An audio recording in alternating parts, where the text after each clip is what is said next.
Sir, जनाब speaker बहुत शुक्रिया जी।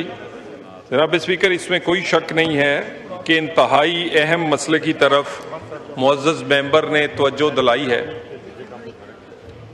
ज़ायरीन पाकिस्तान से बड़ी तादाद में हवाई और ज़मीनी सफ़र करते हैं मुहर्रम और अरबाइन के दरमियान, और ये तारीखी तौर पे ये सफ़र जो है ज़्यादातर लोग जो है वो ज़मीनी सफ़र ईरान और फिर वहाँ से इराक़ जाते हैं।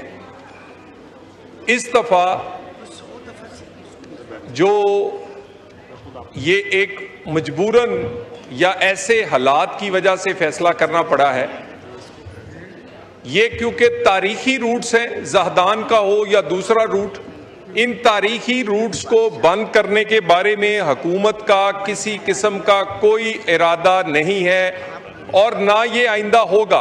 मगर इस दफ़ा सर्टन सिक्योरिटी के हालात की वजह से और ईरान इसराइल में की जंग की वजह से एक ऐसी सूरत हाल पैदा हुई कि हमारे ज़ायरीन अगर जाएंगे, ज़मीनी सफ़र करेंगे, तो उसमें कई मुश्किलात और सिक्योरिटी की वजह से किसी न बहुत सारे लोगों की जान को ख़तरा हो सकता है। इसके लिए ऑन बोर्ड लेने के लिए जनाब स्पीकर 31 जुलाई को पहली एक मीटिंग हुई। उसके बाद यहाँ floor of the house Pakistan Peoples Party के कई अरकान ने और इंजीनियर साहब ने ये मामला उठाया। इंजीनियर साहब से, क्योंकि MWM के ये पार्लिमानी लीडर भी हैं, और सेनेटर साहब जो जाफरी साहब हैं, उनसे और इनसे बातचीत हाउस के अंदर भी हुई। और उसके बाद जुमे रात वाले दिन मैं यहाँ से कराची, मुझे वज़ीर आज़म के हुक्म पे गया, इंटीरियर मिनिस्टर की जब गवर्नर सिंध से रब्ता हुआ, वहाँ जाकर हमारी डिटेल एक बातचीत MWM, शिया उलमा कौंसिल और बाकी जो सलार और दूसरे उनके नुमाइंदे से उनके हुई। 7 नुकाती एक म्यूचुअल अनाउंसमेंट जो है वो डिसाइड हुई। वो म्यूचुअल अनाउंसमेंट हमने इनके मरकजी दफ्तर में जाकर वो की, और वो जो 7 नुकात थे उन पर एक मुख्त अमल दरामद शुरू कर दिया गया है। उसमें एक नुक्ता तो ये था कि सारे प्रोसेस में क्योंकि ज़मीनी सफ़र वो नहीं कर सकते, और मेहरबानी MWM की और शिया उलमा कौंसिल की कि उन्होंने वो एहतजाजी लॉन्ग मार्च, जो कि वो सैकड़ों हज़ारों की तादाद में कराची से चल के बाई रोड वो जाना चाहते थे बलोचिस्तान, वो वापस आए हब से, और उन्होंने वो कॉल ऑफ किया। अब एक कमेटी इंटीरियर मिनिस्ट्री ने समरी प्राइम मिनिस्टर हाउस भेज दिया, जिसमें 6 नाम दिए गए हैं उलमा, शिया उलमा कौंसिल और MWM की तरफ से, और उसमें इंजीनियर हमीद साहब का नाम भी शामिल है। और ये नाम और बाकी religious affair, interior, defence, aviation, finance और बाकी नाम इसमें रखे गए हैं। इसमें जो चंद नुकात थे जिन पे एग्रीमेंट या हम मुत्फिक हुए, उनमें एक ये था कि अगर ज़मीनी सफ़र नहीं हो सकता तो उन ज़ायरीन के लिए जो ज़ायरीन ज़मीनी सफ़र के अखराजात तो किसी न किसी तरह उन्होंने इकट्ठे किए हैं, लेकिन हवाई सफ़र वो नहीं कर सकते क्योंकि उसके अखराजात ज़्यादा हैं। हुकूमत ने इससे पहले प्राइम मिनिस्टर साहब ने डिफेंस मिनिस्टर को कहा, और डिफेंस मिनिस्टर ने एविएशन से जो एक्स्ट्रा फ्लाइट्स हैं, जो 131 से ज़्यादा एक्स्ट्रा फ्लाइट्स हैं, उनको फैसिलिटेट किया गया। ईरान, इराक़ की बहुत सारी जो एयरलाइंस हैं उनको इजाज़त दी गई, पाकिस्तान की इजाज़त दी गई, स्पेशल फ्लाइट चलाई गई 131। अब उसका दूसरा मसला ये था कि उन फ्लाइट्स में रेट्स यकीनन अरबाइन पे बहुत ज़्यादा रश होता है। तो अब ये सेटल हुआ कि जो ज़ायरीन ये अखराजात नहीं दे सकते, उनके लिए रायती टिकट एयरलाइन से बात करके स्पेशल फ्लाइट्स की सूरत में ये तमाम ज़ायरीन जो हैं ये सफ़र के महीने में 28 सफ़र से पहले ये इराक़ पहुंचेंगे और उस इराक़ पहुंचने के लिए हुकूमत ने एक कमेटी बनाई है। वो एयरलाइन से बात करे कि एक मुनासिब कीमत में टिकट जो है वो इंशाल्लाह कोशिश की जाएगी कि उन्हें मिले। तो ये मामले में मैं इनसे राब्ते में हूँ, कराची में भी, यहाँ भी मुज़ाकरात हुए और स्पेसिफिकली जो हमने एग्री किया है 7 नुकात पर, उस पर अमल दरामद शुरू हो चुका है। शुक्रिया। हमीद हुसैन साहब टू आस्क वन क्वेश्चन, एक सवाल पूछिए प्लीज। सर सवाल तो थोड़ा सा लंबा होगा। सवाल उसमें ये है कि सर नहीं, ये सवाल नहीं, जो वादा किया था सर, वो पार्लियामेंटेरियन है, आप ये समझें। फ्लाइट्स शेड्यूल का वो अभी तक पता नहीं चला कि फ्लाइट शेड्यूल अभी तक नहीं दिया। उसके साथ साथ सर इन्होंने वादा ये भी किया था कि उसमें तकरीबन हमारे 91 अरब रुपए ज़ायरीन का इनकी पाबंदी की वजह से नुकसान हो चुका है। तो अब उनका भी अभी तक हमें जवाब नहीं दिया गया कि उन नुकसानात का क्या होगा। सर उसके साथ साथ एक और मेन बात जो है कि सर ये अकीदे की बात है, ये कोई जज्बाती मामला नहीं है। खासकर मैं मिनिस्टर साहब से रिक्वेस्ट करूंगा कि पंजाब में जो ज़ायरीन पैदल मार्च करके या मंबरगाहों में जा रहे हैं, अपनी ज़ियारत पे जा रहे हैं, उनको तंग किया जा रहा है और उन पे FIR वगैरह कटवा रहे हैं, ये मसला हल कर दें। ये पूरे मुल्क का मसला है, एक जगह का मसला नहीं है। तो इसके लिए मैं मिनिस्टर साहब से स्पेशली रिक्वेस्ट कर रहा हूं। मिनिस्टर साहब आप इन सवालात को एड्रेस करें। सर गुजारिश ये है कि ये सूबे से मैं टेकअप करता हूँ, क्योंकि अगर ऐसी कोई FIRs या दूसरी हुई हैं तो मैं सूबे से इसका टेकअप। शुक्रिया जी। रियाज फतियाना साहब टू आस्क वन क्वेश्चन। शुक्रिया जनाब डिप्टी स्पीकर। गुजारिश ये है कि ये बहुत अहम मामला है। उम्रा के बाद सबसे ज़्यादा ज़ायरीन हमारे ज़ियारत के लिए जाते हैं, तकरीबन 7 से 10 लाख के लोग ज़्यादा होते हैं। इसमें सर गुजारिश ये है कि ये तकरीबन जो अब तक लोग ज़मीन से जाते हैं बाय रोड, ज़्यादा मेजॉरिटी गरीब लोगों की है। तो वो $600 या 1,80,000 रुपया पे करते हैं लोगों को। उससे उनका वीज़ा, उनका ट्रांसपोर्ट, उनकी रहाइश, उनकी खुराक उसमें कवर हो जाती है। अब ये जो अचानक रातों रात इनको ख्याल आया है, इनको चाहिए था, दुनिया में ऐसा होता है जब की पॉलिसी बदलती है 2 महीने, 6 महीने, 8 महीने पहले अनाउंस किया जाता है, लोग उसमें अपने आप के मामला क्लोज कर लेते हैं। यकायक TV पे सब ने सुना कि ये पॉलिसी बंद कर दी गई, अब रोड से कोई नहीं जा सकता। तो गुजारिश ये है कि इसमें मैं कुछ तजावीज़ देना चाहूँगा। पहली बात ये है कि अगर बाय एयर जाएँ तो इस वक्त $1200 और बाय रोड जाएँ तो $600, बहुत ज़मीन आसमान का फ़र्क है। तो इसी तरह अगर बाय रोड जाएँ तो नोशकी और वालिदैन और तफातान के बॉर्डर से 8 से 10 घंटे लगते हैं। एक हाल तो ये है कि ये कोयटा से ज़ायदान तक बाय एयर लोगों को ले जाएं, और लोग पहले जाते रहे हैं, एक नई बात नहीं।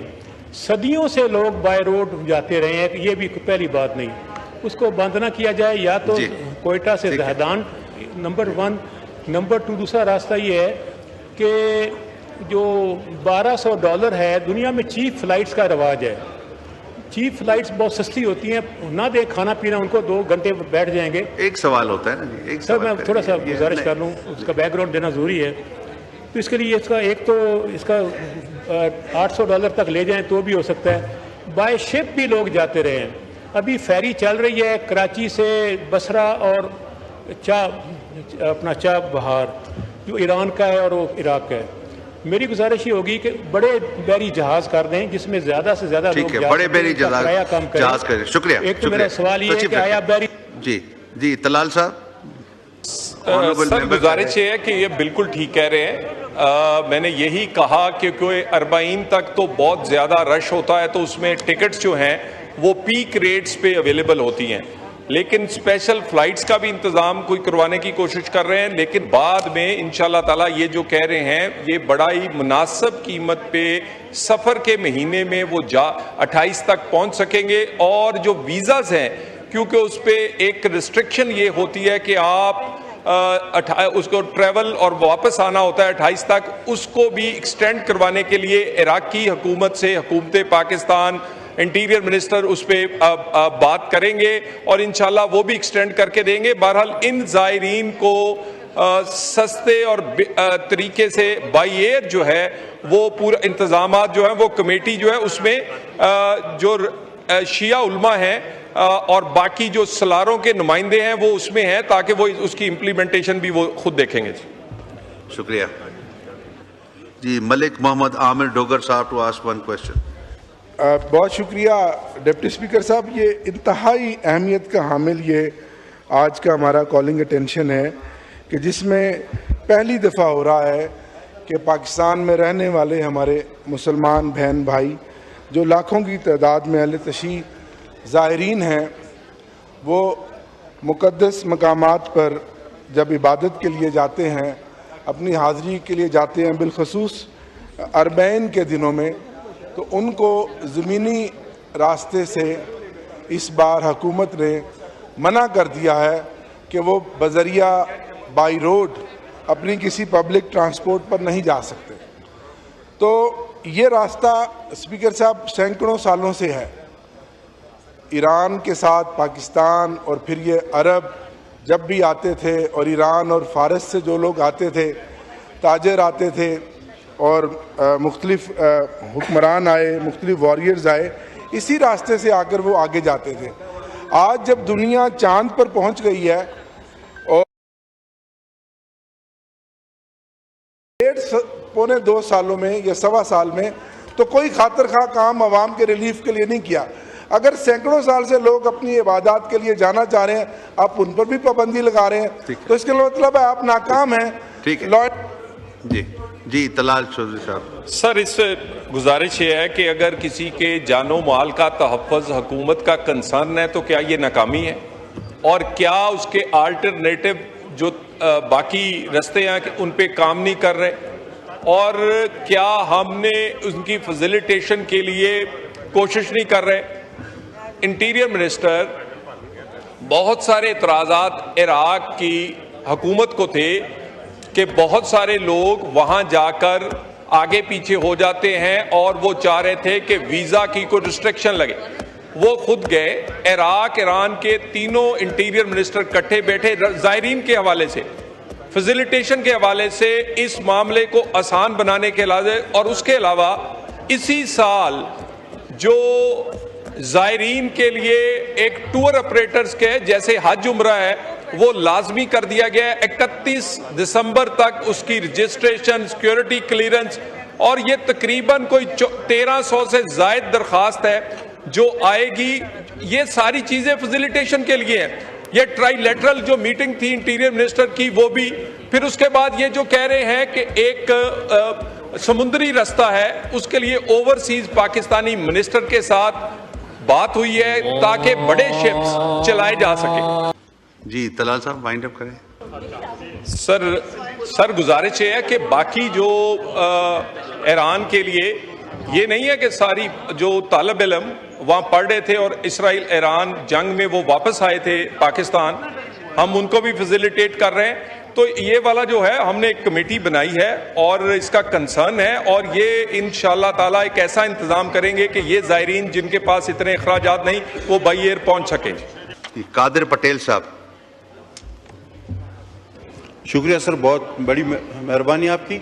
सर, थोड़ी देर पहले कॉलिंग अटेंशन हमारे दोस्तों ने पेश किया और सवाल पूछने वाले और जवाब देने वाले हमारे इंतहाई मोहतरम MOS फॉर इंटीरियर, सबसे पहले तो सर मैं उनको ये एक करेक्शन करना चाहूँगा कि सवाल पूछने वालों ने, जवाब देने वालों ने कहा कि जी हमारी शिया आलमीन से बातचीत हो गई है, शिया ज़ायरीन का मसला हम हल कर रहे हैं।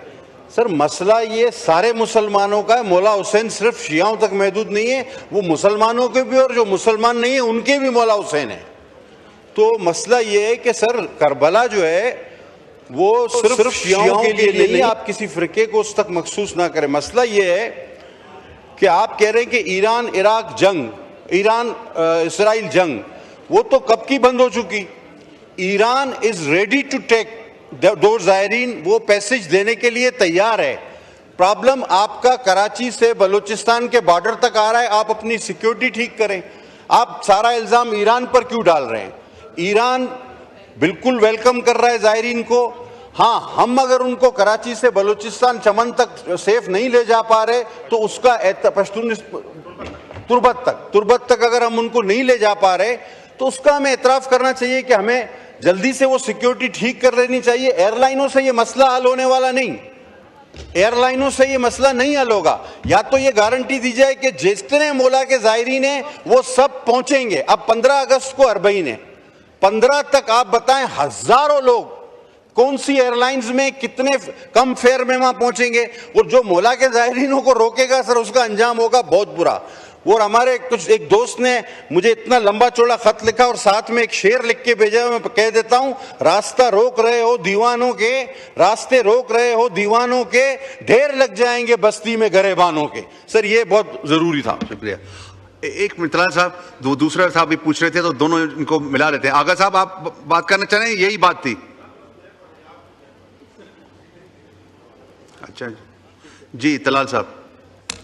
यह है कि हम रास्ते रोकने वाले नहीं हैं, हम तो रास्ते बनाने वाले हैं और मानने वाले हैं। और ये बात ठीक कह रहे हैं कि हज़रत इमाम हुसैन रजी अल्लाह ताला अन्हु सबके हैं। सर गुजारिश ये है कि इसमें मैंने इसलिए शिया उलमा कौंसिल और MWM का नाम लिया कि उन्होंने एक मार्च जो है वो इनिशिएट किया था कराची से जाने के लिए, और वो मार्च कई हजारों पे मुश्तमिल था, तो मैंने उसका हवाला दिया है। और दूसरी बात ये है कि ये इंशाअल्लाह ताला ज्यादा से ज्यादा, और मैं दोबारा कह दूं कि ये जो ज़ायरीन हैं ये इसी बना पर उनके वीजा एक्सटेंड करवाए जा रहे हैं, क्योंकि अरबईन में बड़ा थोड़ा वक्त है। इतनी फ्लाइट्स 131 एक्स्ट्रा फ्लाइट्स पिछले साल से प्राइम मिनिस्टर के कहने पे इस दफा है, क्योंकि उनके रेट्स बड़े हाई रेट्स हैं जो कि इस वक्त, तो बाद में ये लोग ट्रेवल करेंगे 21 सफर से लेके 28 सफर के दरमियान, और उस वक्त कदरे रेट भी लोस्ट होते हैं। और हम भी तमाम एयरलाइनों से बात कर रहे हैं और ये पॉसिबल करेंगे कि जितने में उन्होंने ज़मीनी सफ़र कर रहे हैं उसी में वो दूसरा सफ़र कर सकेंगे। ना ये रास्ता बंद करने का इरादा है और ना ज़हदान और दूसरे तारीखी रास्ते बंद होंगे, पहले से महफूज होंगे और आइंदा ज़्यादा फैसिलिटेशन से ज़ायरीन जाएंगे।